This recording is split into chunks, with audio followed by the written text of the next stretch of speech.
exercer, ou soignant qui vient exercer au centre hospitalier de Cayenne en ayant l'intention d'être violent envers les patients. La bientraitance gynécologique par opposition à la maltraitance gynécologique. Veiller à ne pas faire mal, c'est d'abord ainsi que le personnel hospitalier de Cayenne, et en particulier les 70 sages-femmes du pôle femmes-enfants, appliquent le principe de bientraitance voulu par la politique nationale de lutte contre la maltraitance. Au cœur des préoccupations quotidiennes, l'amélioration de la communication avec les patients et patientes. Les professionnels travaillent à faire du cas par cas malgré l'afflux de patients et les besoins en personnel.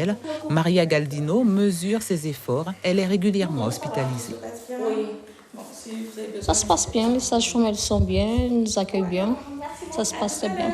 Elles nous expliquent bien, elles cherchent tout le moyen de nous expliquer les analyses pour le lendemain, ce qu'on doit faire, les surveillances. Surtout moi, je suis sur diabète gestationnel. Elles cherchent d'expliquer tout, le régime à suivre et tout. Et cela malgré la barrière de la langue. L'hôpital de Cayenne affiche déjà de bons résultats dans la médicalisation de la naissance qui prévient la mortalité et la morbidité infantile. Mais la systématisation des actes a fait perdre le souci du bien-être du patient. Quand on systématise, forcément on devient maltraitant. L'hôpital de Cayenne est déjà bien placé dans les indicateurs sur les prises en charge qui ont été critiquées au niveau national, qui sont considérées comme maltraitantes quand elles sont faites dans des contextes discutables, on va dire. Ce sont quoi? Ce sont les césariennes. Les césariennes, l'hôpital de Cayenne, c'est le centre de référence du territoire. On est le seul hôpital à pouvoir accueillir des pathologies extrêmes. Et pourtant, on est à 21% de césariennes. Ça, c'est conforme à la moyenne nationale. En taux d'épisiotomie, par exemple, les épisiotomies, on en a entendu parler, c'est quand on coupe le périnée pour faciliter l'expulsion. On est à 6%. Il y a des hôpitaux en France où on fait 40% d'épisiotomie. Donc on n'est pas mauvais sur ces indicateurs-là. L'accompagnement de la patiente et du couple, un chantier permanent. Il a permis par exemple la création d'un espace hôtellerie pour les femmes des communes éloignées.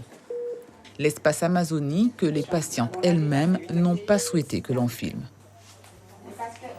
Ce sont des lits à différencier de l'hospitalisation conventionnelle.